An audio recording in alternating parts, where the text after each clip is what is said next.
Antipolo, Manila, napadpad sa lungsod ng Naga ang mobile food van na ito. Sa isang bakanteng lote sa ilalim ng puno pumuesto. Binuksan lang ang nagsisilbing lilim, inilatag ang mga mesa at upuan, saka nag-barbecue. Pero hindi ito picnic, kundi isa ito sa mga nauusong food trips ngayon sa lungsod, ang Tipsy Nomad. Nomad kasi mahilig ako mag-travel kung saan-saan or kung saan-saan ako napapadpad.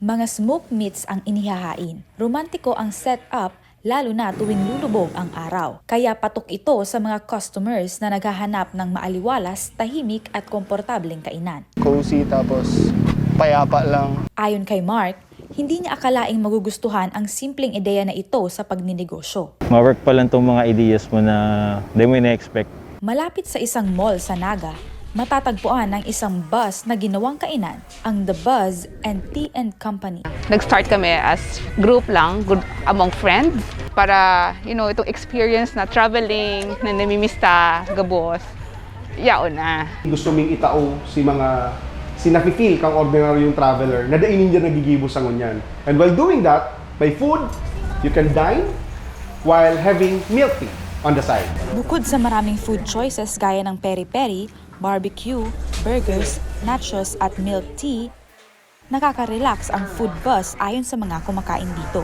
Sobrang sarap ng pagkain and napakaganda ng ambience at sobrang accommodating ng mga staff. Aminado naman ng ilang dumadayo pa mula sa ibang bayan, nakapaninibago ang uri ng kainan. Curious kami sabi itong Garobas style. Ayon sa mga may-ari ng food bus at food van, kakaiba man ang kanilang kainan tulad ng ibang negosyo, kailangan pa rin ng dedikasyon na maitawid ito at maibigay ang tamang serbisyo. Sing Nantes, Kamsur News.